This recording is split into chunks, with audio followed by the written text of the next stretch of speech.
Hay varias respuestas. La primera es ¿por qué deberían? El deberían marca una cuestión más prescriptiva de la didáctica. Entonces yo no usaría la palabra deberían como un deber ser. No es un imperativo. Ahora, los geógrafos usan cada vez más las imágenes satelitales, los contadores usan cada vez más la web para su profesión. Los médicos hoy tienen como parte de su profesión casi la obligación de conocer el diagnóstico por imágenes y sin embargo en educación esto es una pregunta. ¿Por qué? Si para otras profesiones es tan natural incorporar las tecnologías, para la educación esto es una pregunta. Esa es la contrapregunta que yo haría. Salvada esta cuestión de por qué tenemos que seguir discutiendo esto cuando las tecnologías están instaladas en la sociedad, en la cultura, en la política, con las políticas de Estado acá en Ceibal o el programa Conectar Igualdad, ¿por qué discutir esto para la educación? Yo lo que creo es que justamente como forman parte de esta cuestión cultural, es casi algo natural también incluirlas en el aula. Cuando digo algo natural me refiero a empezar a pensar cómo cambia la enseñanza con estas tecnologías, pero también empezar a suponer que estos jóvenes, estos chicos que hoy asisten a las aulas, están permanentemente conectados con sus dispositivos móviles, con su PlayStation, con la televisión. Estos jóvenes que están conectados permanentemente rompen esta conexión en el aula cuando justamente se artificializa esta inclusión de tecnología, no se la toma como algo que podría potenciar el aprendizaje y la enseñanza, y justamente este corte hace que nos sigamos preguntando por qué en educación tenemos que incluir las tecnologías. Las tecnologías hoy también interpelan los saberes didácticos, los saberes la cognición de estos estudiantes, pero también los saberes disciplinares. En este punto, justamente porque interpelan estos modos de aprender, porque hoy muchos de estos jóvenes suben una foto a Instagram y la comparten con sus amigos, se mandan un WhatsApp de la prueba que va a tomar el docente la próxima semana, usan estas tecnologías para cuestiones de evaluación, de enseñanza y de aprendizaje. Ellos mismos se autogestionan en las redes sociales o con las tecnologías y sin embargo nosotros nos seguimos preguntando por qué incluirlas y para qué. Voy a empezar por el aprendizaje. Hay toda una corriente que es la corriente de la cognición distribuida, que lo que señala justamente es que podemos delegar ciertas funciones cognitivas en las tecnologías. Hoy mucha gente delega parte de la memoria al celular. Entonces quizás no se acuerda qué tiene que hacer en el día o quién cumple años, porque el celular se lo recuerda o Facebook le dice hoy cumpleaños tal persona. Es una especie de delegación de la memoria. Si nosotros entendemos que parte de la delegación de esta memoria puede funcionar con algunos artefactos y herramientas tecnológicas, otra parte de la memoria la podemos liberar, digo metafóricamente, para usar en clase. En este sentido, toda esta corriente de la cognición distribuida lo que señala es que aprendemos con otros, aprendemos de otros, aprendemos con las tecnologías y aprendemos de las tecnologías. Esta función social, cultural y política que señalaba también es parte del aprendizaje. Estas tecnologías son producciones culturales y como producciones culturales marcan épocas. En estas épocas los artefactos fueron cambiando, pero no son solamente artefactos, son herramientas de pensamiento. En la medida en que usamos estas tecnologías, dice Burbules, estas tecnologías nos usan.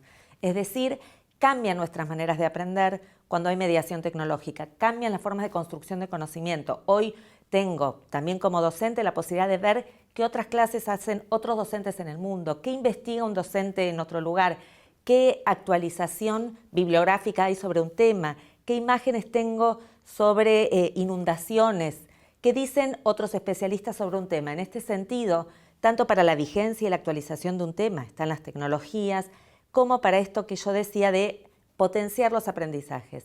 Por otro lado, también está esta idea de aula extendida. Las aulas ya no son solamente las aulas, las paredes, sino lo que sucede después de esas paredes. Esta cuestión yo la llamo aulas porosas, que dejan entrar el aire de afuera y por otro lado llevan el aire de la escuela al afuera. Ya no hay una afuera y una adentro, hay una permeabilidad. Los docentes siguen conectados, buscando material para su clase en sus casas, los alumnos siguen conectados pensando su tarea escolar. Este ida y vuelta, esta porosidad hace que esta idea de aula extendida hoy esté vigente. Y está vigente también para actualizar contenidos en las redes sociales, está vigente hoy porque aprendemos gracias a estos grupos WhatsApp o alguien me dice una respuesta y puedo pensar en otra.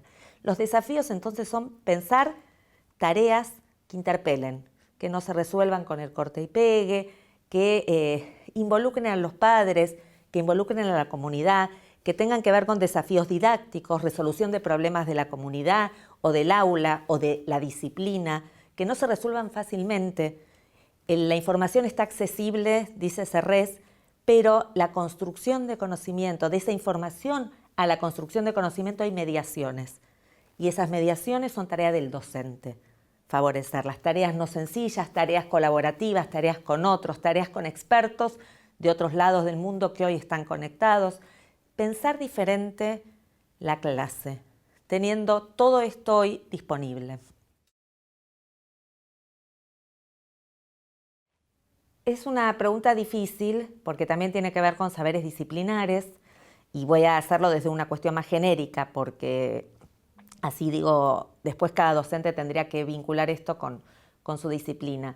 Desecho estas estrategias que tienen que ver con lo fácil. Si mientras el docente está hablando, el alumno googlea lo que dice y lo desafía con la información, el docente se ve interpelado, pero entonces vuelvo a pensar, ¿qué estrategias? Estrategias que tengan que ver con resolución de problemas complejos, estrategias que tengan que ver con casos, con una transferencia a la práctica no lineal, no unívoca, que ayude a pensar, que presente algún desafío cognitivo. Puede ser, por ejemplo, esto que digo, una resolución de un caso dilemático.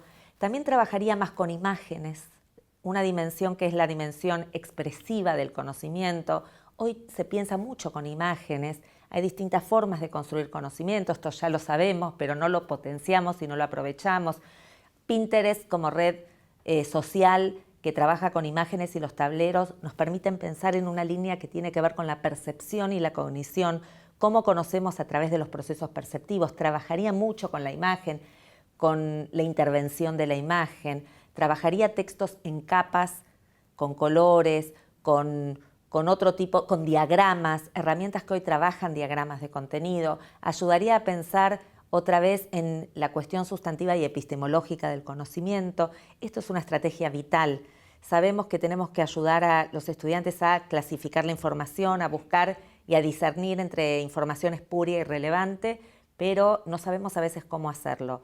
Me parece que una de las estrategias para hacer es mostrarle al estudiante cómo uno busca la información, cómo se la selecciona, cómo yo selecciono información para una clase, por qué esa página, por qué esa información.